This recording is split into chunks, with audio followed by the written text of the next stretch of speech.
We've got ham and bacon next day. Ain't nothing shaking. Ain't nobody's business if I do.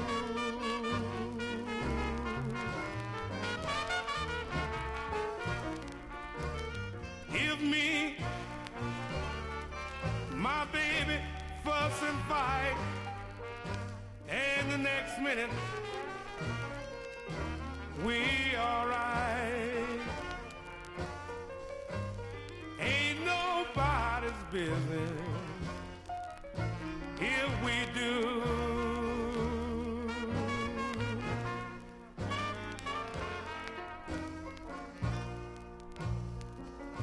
Lord, Lord, Lord,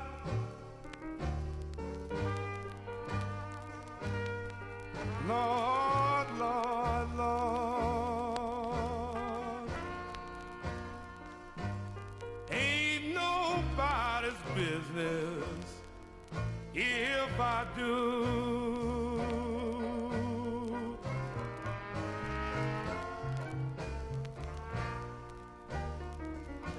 But I'm 3 times 7. That makes 21. Ain't nobody's business if I do.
Good evening, good evening.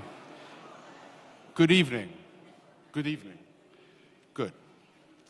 My name is Paul Holdengraber. I'm the Director of Public Programs here at the New York Public Library, known as Live from the New York Public Library. This is the last event of the Live from the New York Public Library spring season. It has been magnificent to welcome on this live stage this spring in 2017 Philip Glass, Alan Alda, Alec Baldwin, Anselm Kiefer, Anne Enright, Megan O'Rourke, Mary Gateskill, Trevor Noah, Colm Toybin, Louise Gluck, Wally Shawn, with Noam Chomsky, to name a few. These events would not be possible without the hard work of the staff we have at the library. Tonight, I would like to acknowledge and thank Aisha Ahmad Post, who has worked as a producer for Live from the New York Public Library for the past 5 years. This is her last live event. Please wish her well on her next adventure out west.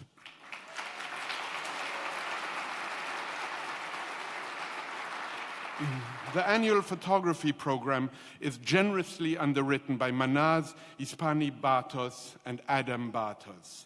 This is the third in the series. First we had Thomas Druth, then we had Bruce Davidson, and tonight I am thrilled to bring to the stage in a moment Lee Friedlander and his grandson, Giancarlo Roma. I like the feeling of this audience very much. I need also to warmly thank my new colleague, Joshua Chang, the Miriam and Ira D. Wallach Associate Director for Art, Prints, and Photographs here at the New York Public Library. He's a wonderful curator of photography. Wonderful.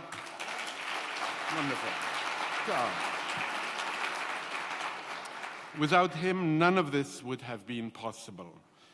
I'm thrilled also that Lee Friedlander's family, colleagues, and collaborators are with us tonight. That is simply wonderful. Another applause.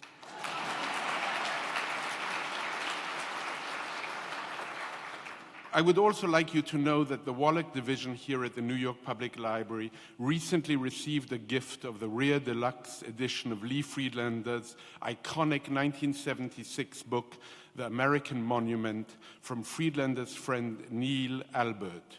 Great, wonderful.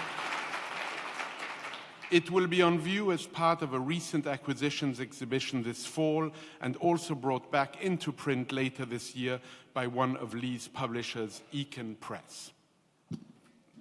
Okay. And finally, over the last 7 or 8 or 9 years, I've been asking my guests to give me a biography in 7 words, a haiku of sorts, or as I sometimes say, a tweet if you're very modern.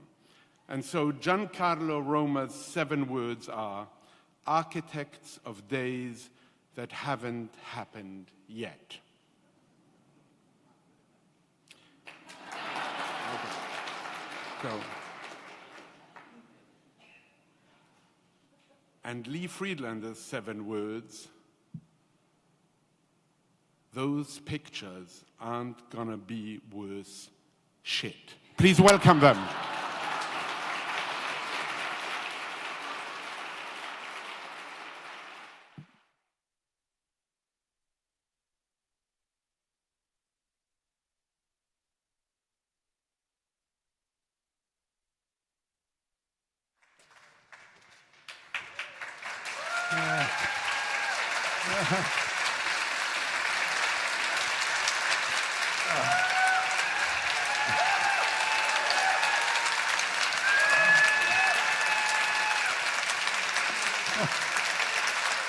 Too much, don't you think? What is that? Too much. Do you want to start with a song, Grandpa? No. What song? Go ahead.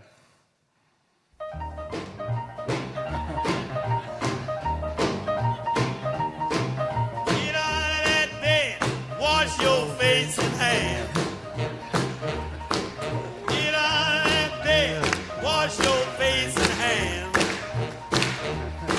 Well, you get in that kitchen, make some noise with the pots and pans. Well, you wear those dresses, the sun comes shining through.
That's the great Joe Turner. Who's- Yeah. That's your theme song, Grandpa. Well, no, it's just a great song Joe Turner sings. Well, can we see image 75? Yeah, that's you. You're the one-eyed cat, Grandpa. Oh, yeah. Wasn't Joe Turner illiterate? Am I getting that right? Yeah. Was that him? Yeah, but he knew about 200 songs. You know. You just had them memorized? Yeah, I guess so. He said when someone would request a song, Yeah, he would send papers up, and Joe said, maybe I'll get to that, maybe I won't. so the title of this talk is Passion Projects, and I think one of maybe next photography, your biggest passion is jazz. You're a true music lover and a jazz lover. And your darkroom sounds a lot like what we just heard. Yeah, Rhythm and blues, jazz. country and western. Country western, that's right. But you're also from a small town in Washington, Aberdeen, Washington. Yep. How did you come across jazz there? It's like the least jazzy place. I mean, you know. Well, when I got a driver's license, I could go places. Like I went to, there was a jazz club near Fort Lewis where I saw Lionel Hampton and Louis Armstrong. I saw, I'll remember later. Names are, at my age, names are getting funny. T-Bone Walker I saw in Portland. And how old were you doing this? 16, I had a driver's license. Yeah, that's right. Well, in Washington, I think you can get that at a... I never could get any friends to go with me. Even though they liked the music, their mothers wouldn't let them. And I didn't have a mother at that age, so my dad thought I was going to hear classical music, I think. Well, jazz and photography are usually linked historically just due to the time frame and their roots in improvisation. Do you see any link between what, you know, the music you listen to and what you do photographically? Is there anything similar to you? I don't think it's similar, but it's similar in what do you call age? You know, the progression of age. Yeah, the trajectory. Yeah, about the same time Walker was working, you know, Coleman Hawkins was playing, and Duke Ellington and Count Basie, and on, you know. Well, yeah, I mean, your career intersected with that, too. Can we go to images 1 to 5? You photographed, I recently learned, at least 200 record covers, probably more, 200 that I could find. I don't know. How did that happen? I know Atlantic Records was the main one that you photographed for. Yeah, well, I knew Nesu Erdogan in California when I lived in L.A., and he came to New York about a year before I did, so I went to see him first, and he said, "Oh, I'm glad to see you. I need a photographer." He said, "I need a graphic designer, too," and I'd met Marvin Israel the night before, and I said, "I know one." So Marvin and I did a lot of covers together. That's right. Yeah.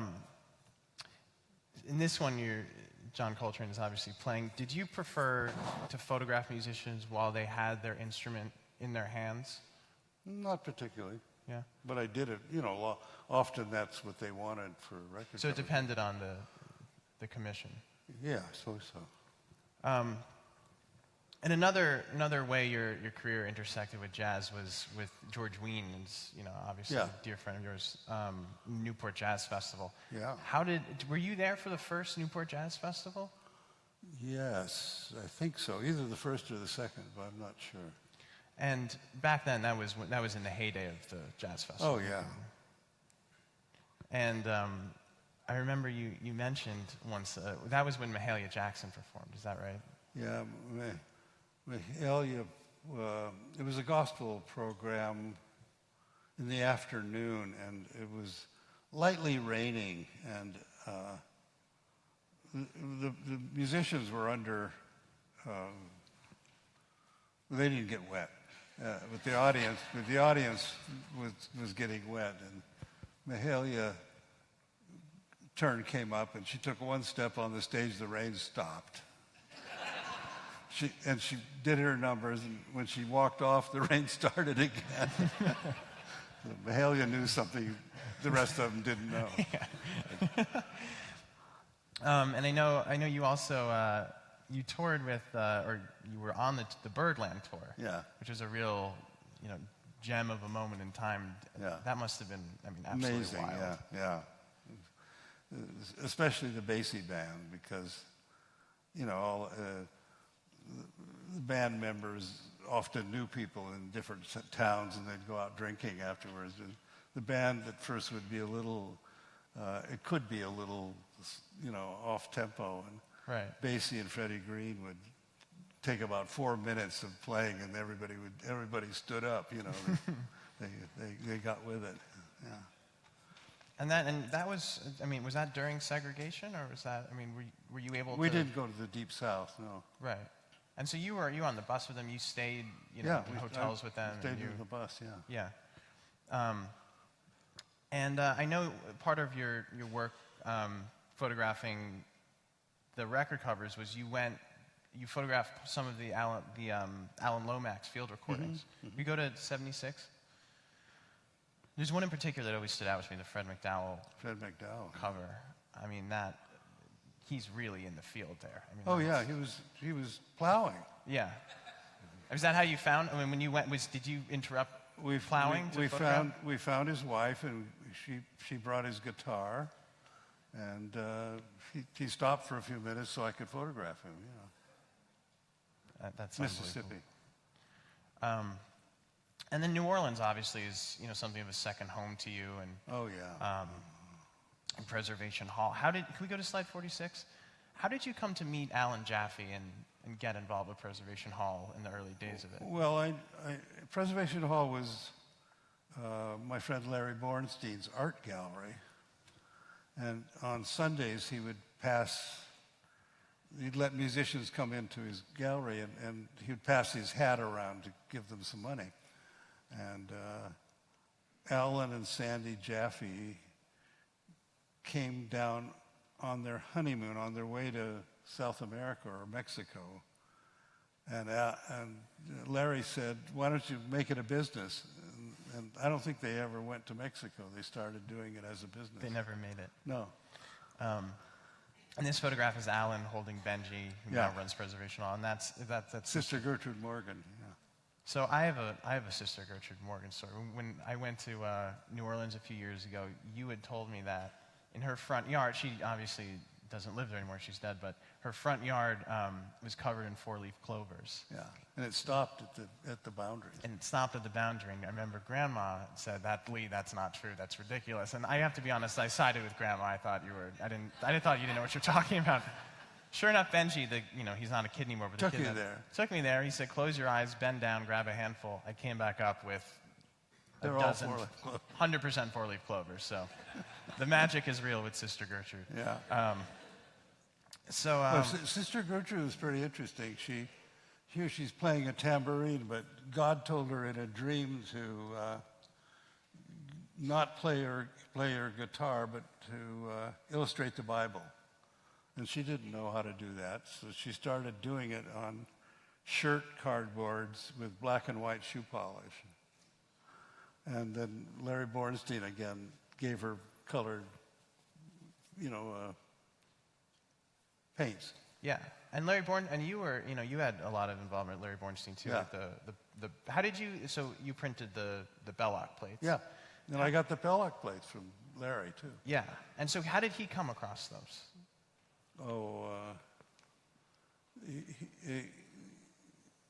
A furniture dealer, used furniture dealer, called him up and said, "Hey, Larry, there's some kind of glass with gray stuff all over it.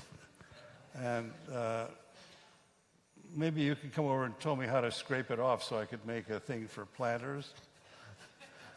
And Larry came over, and they were in a chest of drawers. And Larry said, "What do you want for the chest of drawers?" And he told him probably $30 or $25. And he said, just leave those gray things in there and send me the crested doors. So that's how Larry got them. So to circle back, Aberdeen, Washington's also, besides being kind of a jazzless place, I can't imagine there's a lot of photography there either. So I'm curious. Well, there was some photography everywhere, Yeah, I guess that's true. But what was it like growing up there? I mean, you spent your whole childhood pretty much there. I mean, I know it's a small town, and a logging town. Yeah. But, I just can't imagine what it must have been like for you as a jazz lover, photography lover, growing up on a farm. I mean. Well, I spent 6 or 7 years on a farm, Yeah. But there was always a few people who were photographers and a few people that were jazz lovers. Sometimes they were the same. But your schoolhouse was a true schoolhouse. I mean, it was a farm schoolhouse, yeah. Two-room schoolhouse with 2 teachers. So every grade had, each room had 4 rows of desks, and the teacher went English 4th grade, English 5th grade, English 6th grade. So you had to listen to all of it. That must It have was been pretty boring. must have been mind-numbing. And the school teachers weren't much either, So I last week, Grandma told me a story I'd never heard before, that in the tedium of listening to the same lesson over and over again with each grade, you occupied yourself by looking out the window, or windows, I should say. Oh yeah, there was a wall of windows, probably 10 by 12 panes, and with a pane like that, if you move a little bit, it changed what was outside. It's sort of like photographing, It's a lot like that. And it took some of I still do it, With windows? Yeah. Yeah. So when was do you remember the first time you saw a camera? No. My dad had a folding camera, Oh, okay. Yeah. I remember, yeah, but there must have been a moment for you when you knew that photography existed and this was what you wanted to do. Do you remember that moment? Well, I didn't know photography like Lewis Hine or Walker Evans, but right, not the history. but I was just interested in what the camera did. And was there a darkroom in Washington where you were? I made one, yeah. You made one? Well, when you told your family that this is what you wanted to do, were they supportive, or they said, I don't, this? Not much, no. Well, actually, by the way, your bio is a direct quote from your Uncle Neil. Yeah, that's right. Who said to you was that when you told him you were going to be a photographer? Oh no, I was already a photographer. So do you remember your first camera? Well, I used my dad's, for a while. And then when I got into high school, they had a crowd graphic, and I did a lot of pictures for the annual, the high school annual. Did you? So your earliest work then was in Washington. I mean, you photographed around town and. I wouldn't call it work like this, but that I do now. But it was work. I enjoyed doing it. So it was mainly jobs and. Yeah, jobs or landscapes, pretty bad ones. Do you remember your first paid job when someone came to you and said, would you do this for me? I don't. You're pleading the fifth. So you went to college for a minute, I didn't go to guess. college. Yeah, not really. I mean, you were, yeah. I went to an art school for 2 months. Yeah, that doesn't really count. And you had a book come out in the past few years called Prayer Pilgrimage for Freedom that you shot, and I didn't know this until the book was out, but you had shot the photographs when you were 23 or something like that. Yeah, 22 or 23. 22, 23. In my generation, that's like being 14. So, do you... What does that mean? A lot of the parents are laughing at that. That's young then, but it's even younger in modern terms. But do you think you had any advantage not really studying photography, not really going to college, that you were able to jump right into it at such a young age? I think so, yeah. Well, I didn't have any distractions, you know. Like school? Yeah, I like school. Yeah.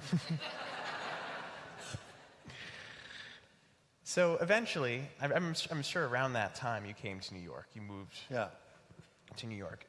When you came here, I mean, did you know anyone? Did you have a plan? Did you have a job? I mean, No. Did you ever have a job that wasn't photographing? I mean, was this it? Oh, I taught a couple of times, but, you know, sort of like a hooker does. You know. I did. I mean, I didn't really know how.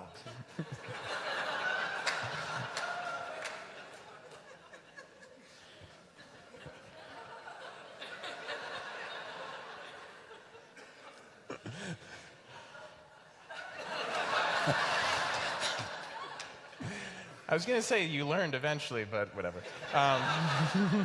Not really.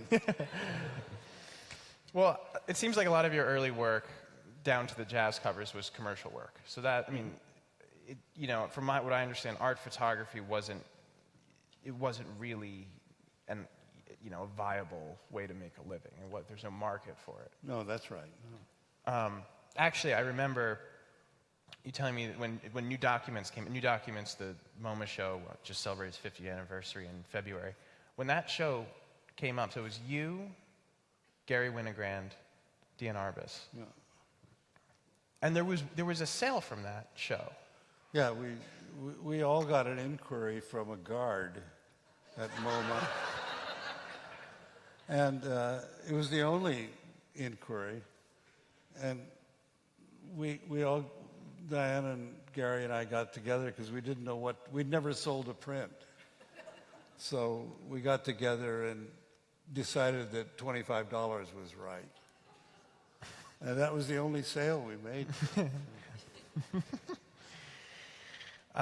So yeah, I mean, it seems like commercial work was your best bet then. Was it hard to find? How would you just go? Oh no, around? commercial work was easy to Yeah? find. Yeah, you just had to come back with something they could use, you know. Right.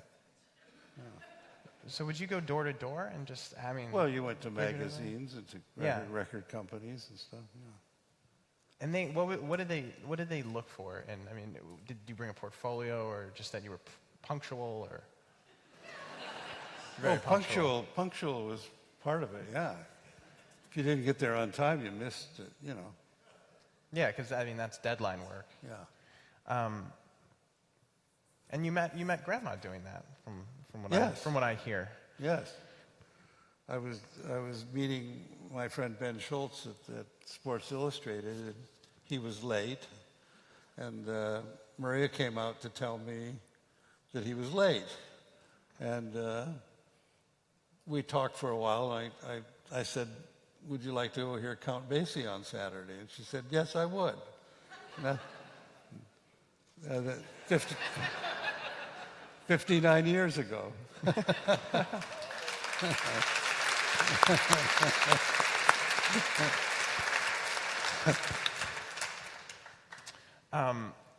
So, back to my generation, I think a lot of people view commercial work as sort of a means to an end. The sort of, I do what I have to do, so I do what I want to do. But it doesn't seem like you ever saw it like that. No, I had some good assignments too, you know. Kathy Ryan at the New York Times Magazine gave me assignments, and then she asked me one time, is there anything I'd really like to do? And I said, yeah, I'd like to go to something that I can't get into, that you could get me into. And it happened to be that the fashion thing was going on in New York City that time, and I went with one of her, the people who worked for her, to take a look at it. And I said, oh yeah, I'd really like to do this, but not, it was the middle of it. It was almost over. Right. So the next time it happened, I went. That was pretty recent, right? I mean, that was... Well, 10, 12 years ago. Yeah. I'm bad at remembering things. And then a few years later, she said, would you like to go to this Democratic convention? This was the second Obama one. I said, oh, I'd give my eye teeth for that. And turns out that the Obama people wouldn't accept me. I don't know why. They said, no, he can't come. That's a shame. But you've been doing commercial work virtually your entire career. I mean, less and less, obviously. Yeah. But and some of your books have been shot. I mean, I think now when you do a commercial job, not you, but a lot of times you just kind of give up your rights to the work. But it didn't used to be like that. It seems like. Oh well, I did a lot of things. You know, like in Pittsburgh, and you know, the people working. I did several projects like that. Yeah, I mean, so obviously we're at the New York Public Library, which is sort of the official, unofficial home of books. And you've said many times that books are your medium. Yeah. You have, depending on how you count, 50 monographs. If you count a different way, you have 80-something books. Did you actually go to image 59? I just want to... This is what they look like. And that's not even all of them, actually. Yeah. Yeah, that's just some of them. But why? Do you remember when you kind of decided that books, as opposed to, let's say, you know, gallery shows or portfolios or something like that? Well, books are my favorite because Gary Winogrand called me up one day and said he'd been to Dan Weiner's and saw Walker's book. And he said, let me call Dan and see if I could bring you up and show it to you. And Dan said, fine. So we went up, and we were both just really overtaken by it. It wasn't like now that there's books everywhere you turn, you know. So I put my name in at the Strand, and I think 4 or 6 months went by, and one showed up, and I called him right away, and I said, I can't come down today, but I'll come before the week is over. And they said, fine. And every time I've looked at that book, even today, I see something in some of the pictures that I never saw before. So I thought that's the way to look at photographs, because you can reread it all the time. Yeah. Yeah. Do you ever have that with your own books, where you see something different from yours? Probably, but I don't pay as much attention as I did with Walker's book. But that's the goal. I guess so. Well, the goal is to photograph. So I think it's called Atche. There's another Atche book that you... Yeah. I mean, you know, we live in the age of Amazon. I mean, if I want to order a phone right now, I'll have it by the time I get home. Yeah. But it used to be that if you wanted to see a book, you had to work to see the book. Yeah. And there was an Atche book that you mentioned to me that you had to look in find the publisher and go to the address of the publisher. Well, the publisher had a bookstore in New York. I don't remember. Maria, do you know the name? Vehi? We have a prop bet on how many times he asks my grandma something, so keep count. Anyway, I went there, and the young lady said, may I help you? And I said, yeah, I'd like to buy the Atche book. And she said, one moment, young man. So I waited and waited, and finally this old man came, and he was holding it like, you know, a very precious thing. And he wanted to look me in the eye before he sold it to me. Just to see who would track it Yeah, down. who's this? Who wants this? Yeah. So your first book was Self-Portrait, which came out in 1970. Could we go images 6 through 10 for that? I think there was a book before that, but I don't. There was. But it was. There was, but this was the first monograph. Yeah, that's right. Yeah. And there's a few notable things. One, it's a book of self-portraits, which, you know, was a little bit unusual at the time, and it's also self-published. Yeah. So how did it come to be? And now, again, self-publishing is very in vogue. It's very common. But Well, I did a little project with Jim Dine, and probably on his effort, they sold a bunch, of these portfolios. yeah. And so Ray and I had some money that we didn't count on, so I said, let's do a book. And I thought the only book, probably the book I'd never get published, would be a bunch of pictures of myself.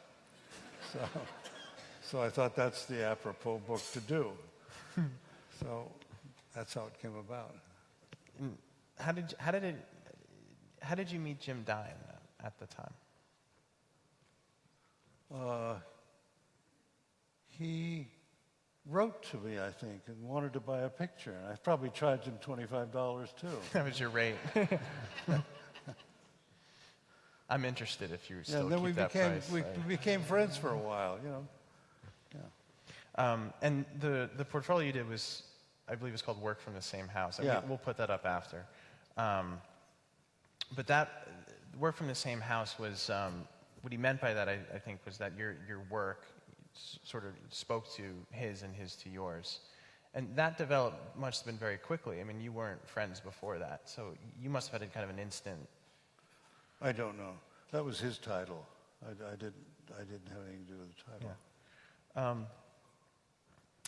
So Self-Portrait was published by Haywire Press, which is your self-publishing company. It published 3 of your first 4 books. The reason I know this is because we've since revitalized it, and we have a joint venture where we sell your own copies of your own signed books and special editions. And the reason we took the name was because it started out as sort of a family cottage industry. Oh yeah, it was like, well, if you're a farmer, you're always fixing your equipment with haywire. And that's where it comes from, that phrase. It's like the duct tape. So that's sort of the way we put the book together, I think most people, when they hear Haywire, think like zany, off the wall. But I think it also has that meaning. But it's interesting that wasn't the first one. Well, but that's the real truth. Even farm equipment's always breaking, so you sort of Rig it. cuddle it together, with haywire. So how else? I mean, how did you, when you decide you want to get a book to self-publish? I mean, you need a designer, you need a printer. You do your own sequencing, I know. Yeah, I met the publisher at MoMA. Was a guy called Jack Donius, and he sent me to Meriden Gravure, and I met Richard Benson there, and we've been friends ever since. And so he printed it. Yeah, yeah. And so can we go back to slide 6? So the cover is very minimalist. Was that intention? Who designed that? Well, I took it to Marvin sort of the way it is, and I said, Marvin Israel, and I said, Marvin, would you design it? And he said, you've already done it. So he just took the typewriter type that I had, and there was a type called typewriter type, and he put it in. He says, well, now it's done. That was the easiest job I ever had. And selling them was another issue, I would imagine. Oh, yeah.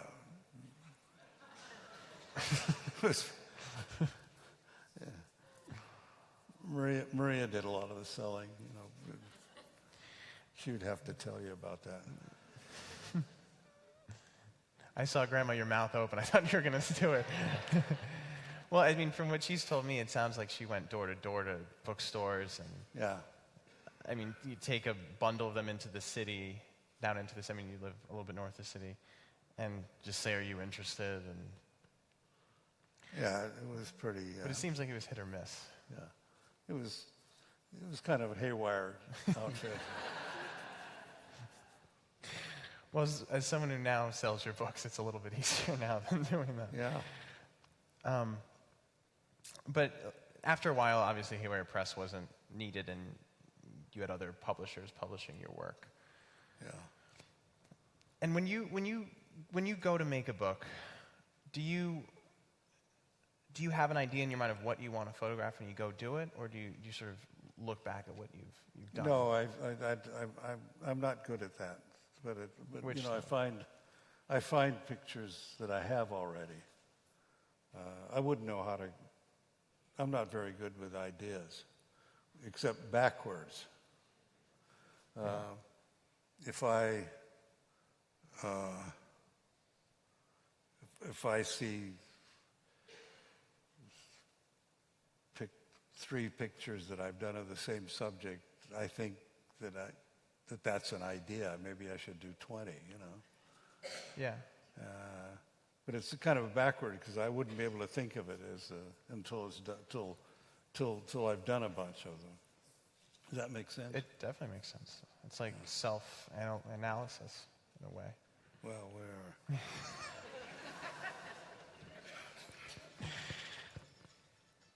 So when you go through your negatives, I mean, some books I think you could say were from that series are Letters from the People.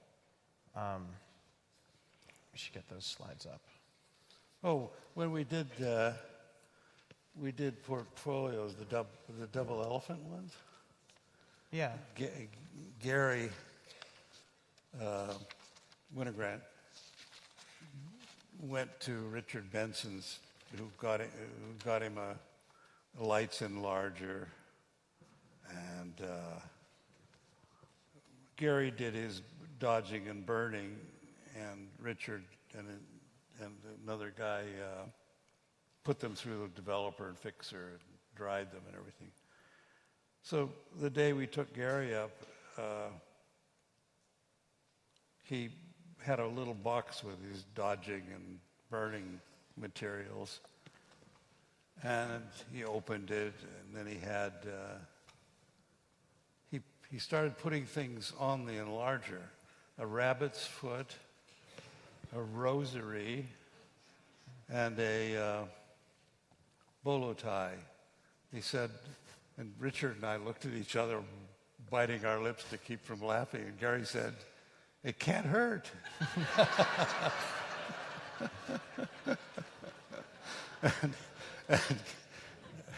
and then he said, "You know, I found them all on the street, but he hung them on the enlarger."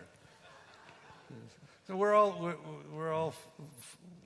you know, I think most photographers I know, if they could get, you know, the toenail from a yellow dog and put it in their developer, they'd think it was, we're right, Tom?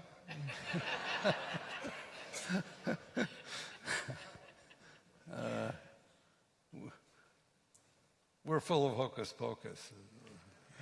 Yeah, I mean, your darkroom in your studio, I've noticed there's a lot of treasures and trinkets and... Oh, is there? Oh, yeah. Yeah. There's a lot of stuff. I guess if the Fouchettes wear it, huh? It does fit.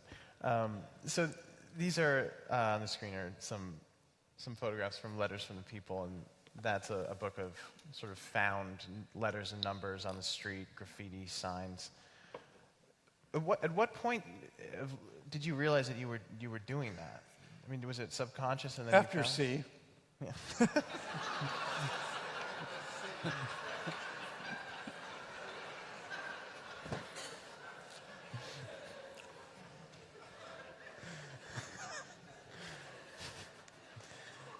So you went in order, it looks like.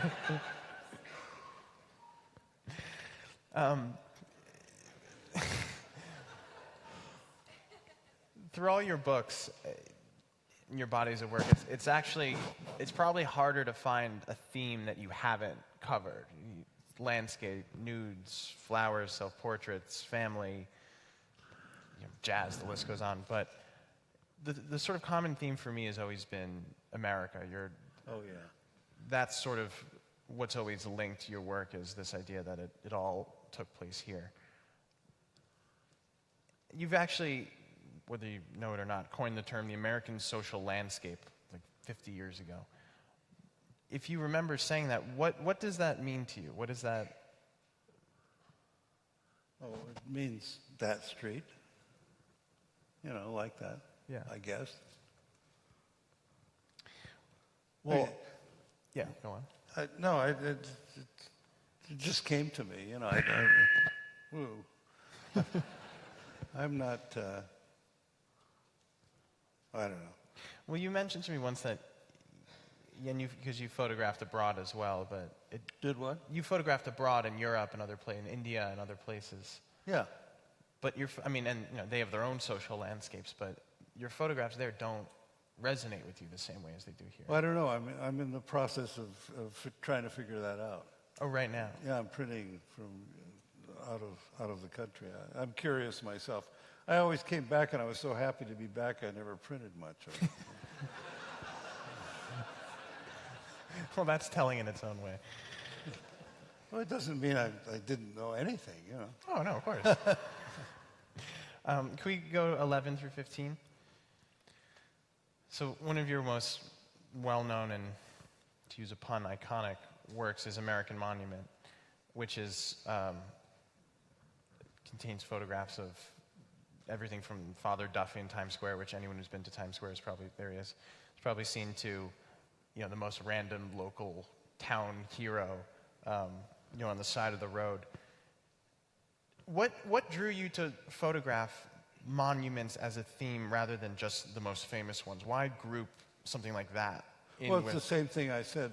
You know, I probably found 7 or 8 of them, and I thought, well, I have an idea.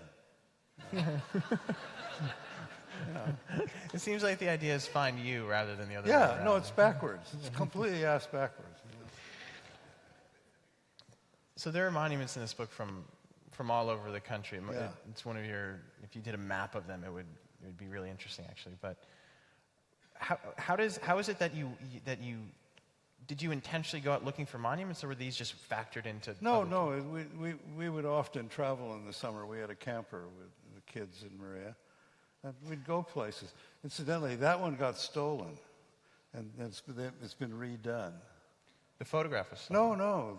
The horse. monument was stolen. I see.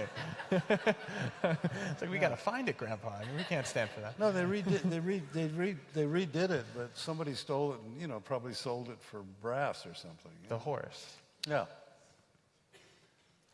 So in the book, I know there's it says, I think in maybe under it or in the index, the name of the statues. Did you, as you went, did you take note of what you were photographing, or? No. It usually says it on the plaque, you know, but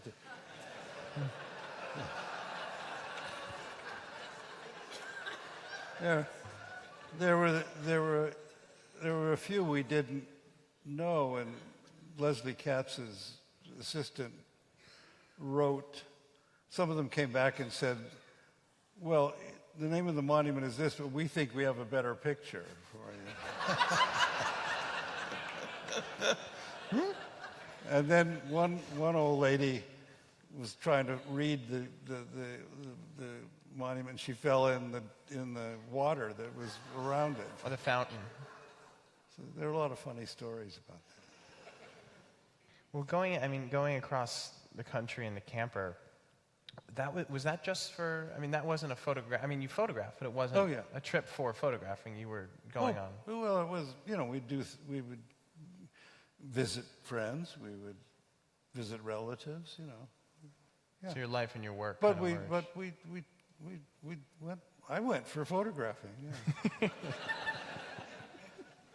You're on your own trip. Well, no, we you know, the whole family went. So. Yeah. And so if you go to 60 to 67, another theme in your work that has to do with traveling, given that your New York base is your work in the desert, so there's a desert scene, and then most recently Western landscapes, which just came out last year. That's the hardest work I've ever done, the landscapes. Really? I don't know why. It's just very hard. Maybe because what's in front of you is so perfect, you know. I don't know why. So it might be harder to take a picture than that beautiful. I guess so. I don't know. It was just the hardest work. Well, what you notice too in your photographs is that the lights are so light and the darks are so dark. I mean, that must be difficult technically. I don't know.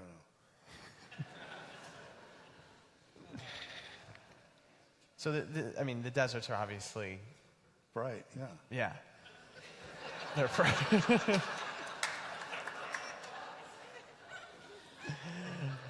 Why are they laughing? It's a good crowd, Grandpa. So when you were going out here, did it occur to you that you were kind of going back? I mean, I know you grew up on a farm, not the desert, but you were going back home in a way when you were going out west. Did you ever look at it like that? Well, we went to visit some of my family, sure. Yeah. It's funny, the American sort of aesthetic and history, there's this idea of going, the frontier of the West. It seems like you've whether you've known it or not, you've sort of explored that theme. Okay. Can you talk a little bit about this is about a month ago or so, me, you and Grandma were talking about your trips to Europe, which I know were a little different, but one thing that struck me is that when you were in Paris, you also stayed in a camper. Yes. And it occurred to me, you must be the first person to go to Paris and stay in a camper. I mean, No, there was a campground right in the Bois de Boulogne. well, I'm sure there was. I mean, I'm just noting that. No, the kids were really small, 2 and 4, right, Maria? And at times Maria and I would want to go out to dinner by ourselves, and the police, the head policeman lived right next to the campground, and he had like 4 or 5 daughters, and we would get one of the daughters to sit in our VW bus while we went out to dinner sometimes. You figure things out when you have to. Right. Yeah. And this is right when, my mom and my Uncle Eric were young. They seemed like they were on the road most of their childhood. Yeah. I mean, you were on tour with them. I asked Anna on the way back. We were on a boat. We came back on a boat. I said, "What do you think home is?" And she said, "A big campground with a dog." That sounds like the title to something. I don't know what, but can we go to slide 17 to 24? Another theme that you've explored. I love to watch people working. Yeah. Do you think that has anything to do with you growing up on a farm, around work, constantly working? Well, yeah, it was a dairy farm, and dairy farmers, if you don't milk a cow, it goes dry. So you have to be there twice a day milking. I think it was good. I learned good work habits because you had to do it. Yeah. But it seems like you still like being around people working. Yeah, I do. And so these are from Factory Valleys and then also Cray at Chippewa Falls. Yeah. And those were both books that you did, I think, on commission, if that's right. Cray at Chippewa Falls for sure. In fact, yes, both of them. Yeah. Yeah. And so how does that work if you're doing something on commission like that? Did you just decide to kind of stay afterwards? I mean, and take fiction around? They helped me get into these places. It was really fabulous. I loved it. I mean, your definition of fabulous is definitely different than What's that? I said your definition of fabulous is, I think they're great too, but they're really working. There's not even industry like that now anymore. No, the Cray computer was the king of computers at the time. It was the size of most people's bedroom. There was, I think they told me, 2 miles of wire in it. And it's not as good as your cell phone, from what I've been told. But most of them were made by women. They were very good at making the wires connect. And it was like a sewing bee. They gossiped while they did it. And if, these computers were like the country of Japan had one.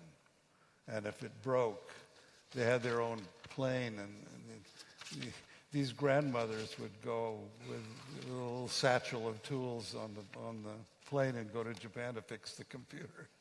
It was really sweet. There was only a few people that could even deal with them then. Well, the Cray was the best, was the biggest computer made at that time. Yeah. Can you go to 35 to 38? There's just one more book that I wanted to mention. That's The Little Screens. Uh-huh. Was this sort of like a travel log to you? Were these just the different motels you stayed in as you were traveling? Again, it was the backward idea. I saw the picture I made of the baby on the television screen, and I thought, well, there must be more pictures to be made like that. So Yeah. I tried. But I mean, you never went. Is this the one you're talking about? Yeah. Did you ever go just to photograph, or did you just happen to be staying? Oh no, in those days they all had a little set like that. Even a crummy motel. Right. That's another one. I'm sure if there was a map of where you were, it must have been like. So I think as evidenced by the fact that you're wearing, if I may say, your camera. Well, we photographers, if you take your camera off, your head goes back.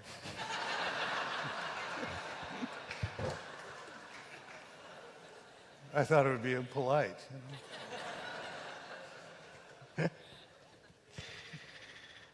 And so, my whole life I've noticed that, it's not just here when you're shooting, but It's also like what are little babies think, those binkies? Your pacifier, yeah. It's a little bit like that, too. Calms you down. But it seems like you're kind of the belief that any sort of moment or setting could be photographed, could be a picture. Oh, yeah. I think so. If we go to slide 57, if you didn't believe it, now you will. Oh, yeah. So this is... I had heart surgery 7 or 8 years ago, or whatever. How long, Maria? Doesn't matter. Yeah, 5, 6 years. That's all the gear. When I woke up, that was the way it was. And my friend Mark Schwartz, I told my friend Mark Schwartz to bring me my camera and flash the first time he could see me, and that was it. I remember my mom saying that. Grandma said, "No, Lee, you can't, don't." He says, "No, Maria, I have to." You did it. Yeah. And there's another story that kind of ties back into your love of jazz. My mom was, she was telling me that she was trying to keep you sort of, after the surgery, lucid and fresh. So she was on her phone looking up the different bands that you liked growing up and you photographed. And she'd say, "What was the, I have it written down here, the tenor saxophone for Count Basie's orchestra." And in like a half-dream state, I mean, you look like that, obviously. You just said, that's, unless you remember, I'll read it out. But I don't remember. that's Eddie Lockjaw Davis. And it's like... I really like Eddie Lockjaw Davis.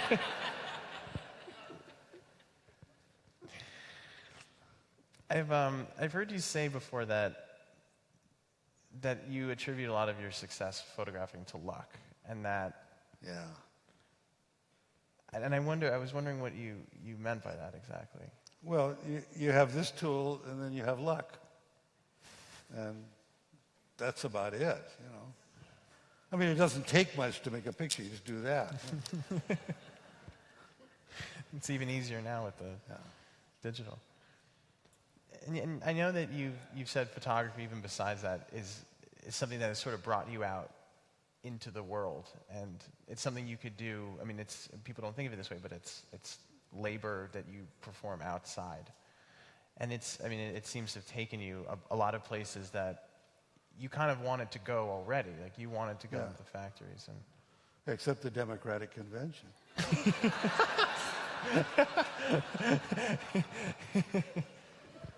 I really wanted to do that.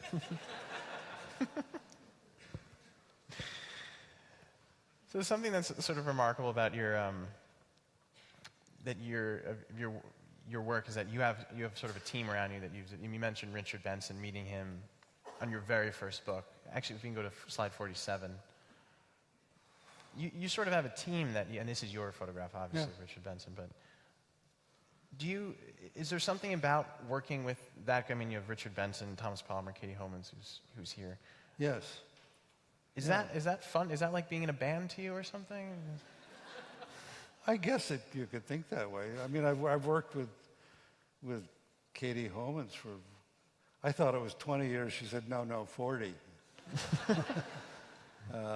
Probably Richard I don't really work with anymore, but we're very close friends, but he's been very ill lately, so. I remember last year we were on press for the Western Landscapes book that just came up, and you showed up, and I mean, I enjoy being on press too, but it's not something that's inherently enjoyable. It's a lot of waiting, obviously, but you seem to have the most fun you could be having on press. Yeah, I love it. So there's something about photography that I know you've noted before, that it's something you may not realize it, but that you constantly do alone. And then with the book, anytime you make a book, you kind of get to collaborate. Yeah, I've been lucky. I've had the same people to work with who are terrific people and make my life very easy in terms of, the things I don't know how to do. Right. And where does your role in the book making at? I mean, you do your own just the sequencing mostly. And from the first version of that to the final book, no, is there a lot of? No. I sequenced it, and then it seems that most of the time I look at the page and I think it should be this way. It should be. They just were on the wrong side. Sequence was fine, but they look better. I seem to do that all the time. I don't know why that happens. So so is that really most of how it changes, just flipping it, or does your first dummy? Oh, no. I often change it, but in the end, when it's done, I see that sometimes the picture should be like that. Right. And what's I know you've showed me a few dummies recently, but how do you use I actually forgot. Do you use a binder and glue? How do you paste your photographs in?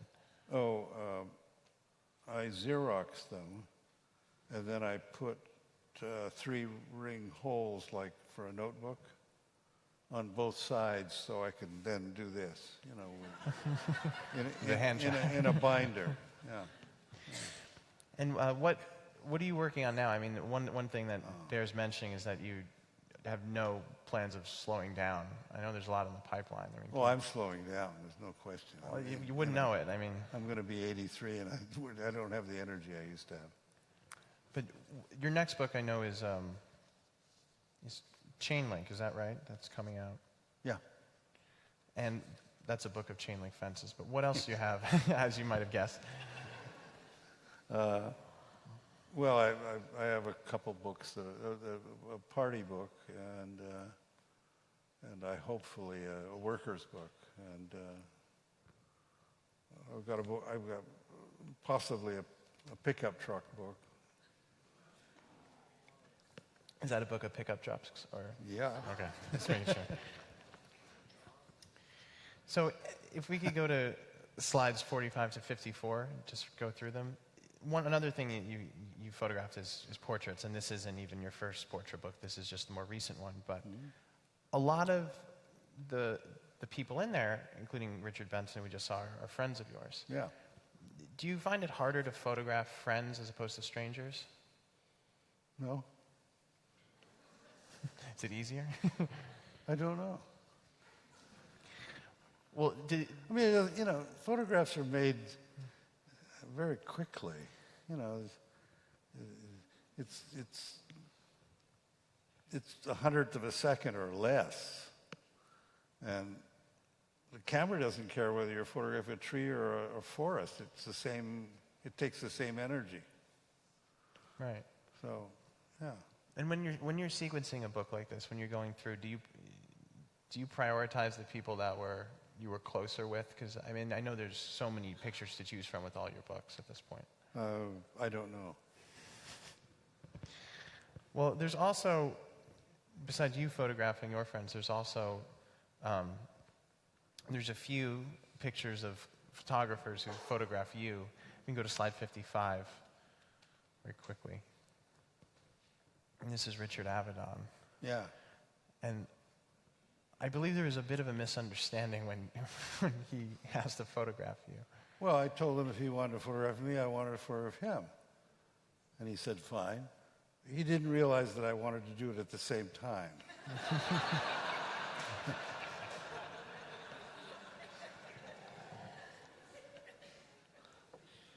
Well, looks like you cooperated a little bit. Yeah, I I sat in front of, the white paper. Do you have a photograph of him photographing you? I have, yes. You actually didn't. I mean, there's one more if you go to 56 that I just saw for the first time less than a week ago. Oh, Bill Claxton took that. Yeah. Yeah. I used to smoke. And drink. and how does the rest of that song go? And dance the hoochie cooch? Do you remember when this photograph was taken? It's quite a long time ago. It's before Maria. Wow. Yeah.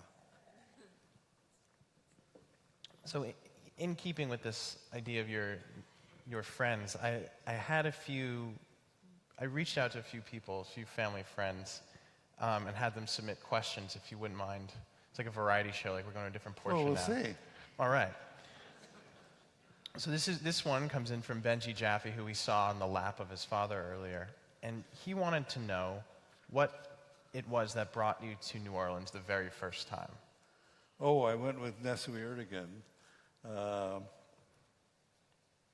Nesui just, said, we're working on some albums of early musicians, and come down and see who's there. And there were tons of them, They weren't the early history, but there were quite a number. For you, was that just, the ultimate experience? Well, it's a little piece of heaven, yeah. Yeah. New Orleans is a good time town. It's just great. Yeah, it still is. Our next one is from Peter Galassi, who is a curator and curated your MoMA show in 2005. And so he asked, if we can go to slide 74, actually. This is the chain link book. He asked, do you have any idea how they make those chain link fences? And how big do you think the machine is? No, but I got a quote from the chain link fence company or whatever, and it tells how it does it, but it's too complicated for me to understand. But it's in the book. It's in the book. Yeah, it's like finding a quote. It's a quote. Yeah. Well, that's a good hook for people to buy the book. If you'd like to know how chain link fences are made, buy the book. I wouldn't go that far. So your friend Stuart Clipper is the next one. Uh-oh. These are all a surprise to me. Yes, when did you first pull up your stakes from Eastern Washington and come to New York? How old were you, and what was your route? Were there any stops in between? No stops. I guess I was 21, 20, 21? Huh? 22, Maria says. And that decision to come, that was just, that you just... That was a fluke. I didn't know I was going to stay. Yeah. The next one is from Neil Albert, who's actually here. And you just answered his question. He asked, was it your intention to make it your permanent home when you came to New York City? So No. you had no inkling. No, I Did you didn't think know. you were going to move back? Didn't know. And the last one is from... Maria's in New York. She's a New Yorker, and they don't leave easily. So. That's the real answer. Yeah, that's the real answer. And I didn't want to go anywhere without Maria, so there you are. So the last one is from my dad, Thomas Roma, who, besides being a black and white art film photographer, he's, I think, known you longer than he's known my mom. Pretty I sure. think so. So he's an old friend of yours as well. And his question is, if you couldn't be a photographer, what would you be? He remembers a long time ago you said that you would be a disc jockey, and he wants to know if that's still true. I don't think I'd be a good one, Tom. When I listen to the really good disc jockeys, they're so good. They've done such research that, like Bob Porter, who's on early in the morning from Newark. He's amazing. Rhythm and blues. Yeah. Did you ever consider any other career path? No. No plan B. What? No plan B for you. No plan B. No. So I asked you to bring something in today, and I hope you have it on you. You're, besides being a lover of jazz, you're an avid reader, as Grandma. And you do something very peculiar when you read a book. Oh, yeah. And do you have it on you? Can we show them what? Well, he's referring to. I thought it was a great time about 25 or 30 years ago that people made books so you could put them in your pocket. They still make them, but they're not the good novels. So.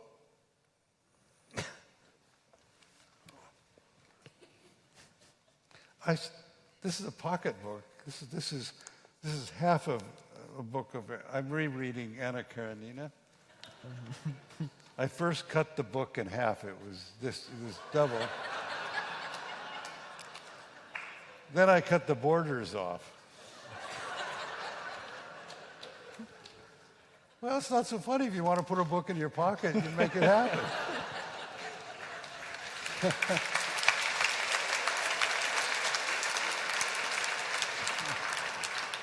I mean, I read on the bus and places, and sometimes you don't want a bag to go with you, so it goes in my pocket. It's portable. Yeah.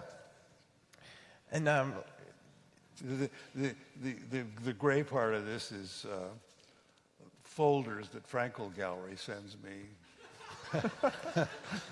And they make good half book covers. you just can't keep yourself from making books. You make them I guess when they not. exist already. So if I'm just Anna curious, Karenina is just as good 40 years later. It's fantastic. yeah, what made you reread it? I mean, Oh, I don't know. I reread books now. yeah. It's an amazing book. And I've noticed you read with a pen usually in your hand. Well, no. But I try to find. I haven't found any quotes from this one yet. But yeah. And what do you look for quotes when you? Yeah. Oh, yeah. Isn't it obvious? Yeah. Well, I think what you're referring to is a lot of your books begin with Yeah. passages from, or Yeah. song lyrics too, but. Yeah, song lyrics too. Yeah. And I went ahead, I copied some of them down, and I'll read a few of them because some of the epigraphs to your books reminded me of you specifically, even besides your work. Put it right I don't back. want to lose it. So if we go to 71, your book Nudes begins with a Zora Neale Hurston quote from Their Eyes Are Watching God, and it's, "She didn't read books, so she didn't know that she was the world and the heavens boiled down to a drop." Do you feel that way about books in general, besides novels or photo books, just the medium of it? I don't know how to answer that exactly. Well, was that quote? It's a great book. It is a Zora great book. Neale Hurston. I forgot it. Yeah. But that quote is, I even remember it from when I read it. It stands out so much. But Yeah. and we go to 31. Letters from the People starts with a Newt Hampson quote. Oh, I love Newt Hampson. Yeah. This is from Shallow Soil. And it's, "I can't sleep, so I count the windows. It is not such a bad occupation at times. I take an exquisite pleasure in satiating my vision with squares and rectangles with pure lines. Of course, you cannot understand such things." Yeah, I mean, the windows. Knut Hamsun is really something. Yes. But that just immediately reminded me of once I heard that you framed in windows that, Yeah. If we go to 35, the little screens, I love this quote. This is from John Edgar Wideman. It's from Fever. And it's, "You do know, don't you, Alan, that God is a bookseller. He publishes one book, The Text of Suffering, over and over again. He disguises it between new boards in different shapes and sizes, and prints in varying papers in many fonts, adds prefaces and postscripts to deceive the buyer, but it's always the same book." Well, if you're a bookmaker, you'll love that quote. Well, as someone who's published their fair share of different books, it occurred to me that, do you ever feel that there's something, because there's so many themes that you've explored, that there's something central to it that it really feels like runs through all of them? I never thought of that. I don't know. I think a lot of people who study your work would say that, but it's interesting that you see it that way. I know that America, the theme of America runs through a lot of them, but I think there's probably something that might you realize when you go through your work, like you do with negatives.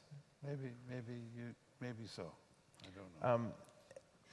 With these influences that you've had in writing and music, it occurred to me that Jim Dine quote that we mentioned a while ago of your work being from the same house, that idea.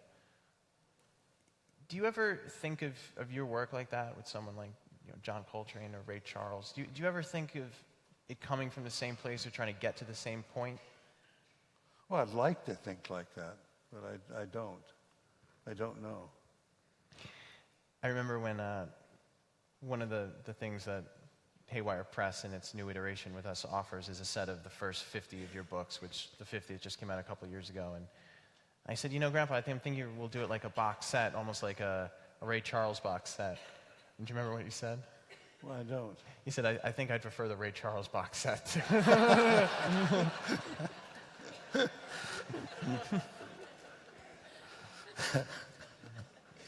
I still think that way. Well, I've read some quotes that you've taken, but there's a quote of yours that has been produced a few times, and I just wanted to read it. So you said, "I only wanted Uncle Vern standing by his new car, a Hudson, on a clear day. I got him and the car. I also got a bit of Aunt Mary's laundry and Bojack, the dog, peeing on a fence, and a row of potted begonias on the porch, and 78 trees and a million pebbles in the driveway.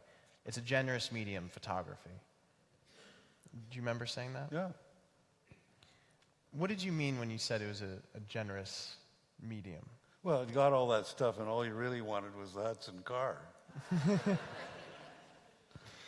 Do you find that it's still... It's still, it's still so, generous? It's so amazingly generous. As I said, it doesn't matter whether it's a tree or a forest. It takes the same energy, Right. Yeah. Well, you've been generous to it as well. What? I think you've been generous to it as well.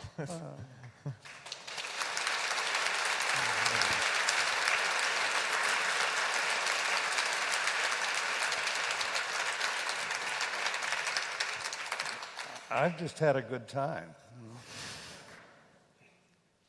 Yeah. Well, we started with a song. We should end with a song. Are you going to sing? Well, this one is from. My mom told me that you played this on a loop, basically, or it came on the radio on a sort of loop on one of your road trips. And I want to see if you'll remember it. I don't know. So if you want to play it. A 1 mint julep. There you go. I sure do. One early morning, as I was walking, I met a woman, started talking. I took her home to get a few nips, but all I had was a mint julep, one mint julep.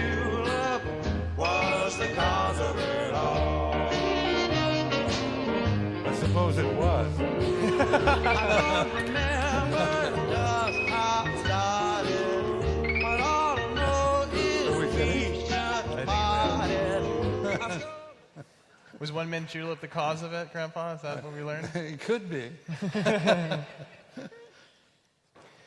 Well, thank you. It's been an honor to close out this speaker series this year, and I really appreciate everyone coming. So, We'll do it again.